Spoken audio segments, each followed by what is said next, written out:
Cecil County buyer activity increased to a steady pace while Queen Anne's, Caroline, Dorchester, Talbot, and Kent all fell to slow or limited.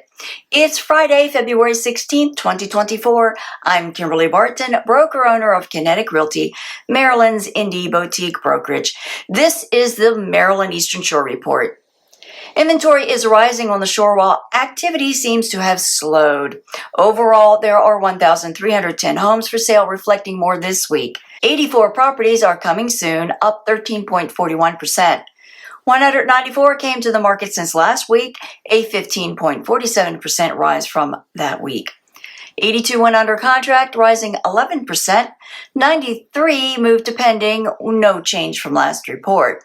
89 sold at 97.8% list-to-sold ratio, and days before contract fell to 26 days. The highest priced home to sell was in Ocean City for $2,300,000. There are 108 rentals available for lease on the shore at $22.78 per month.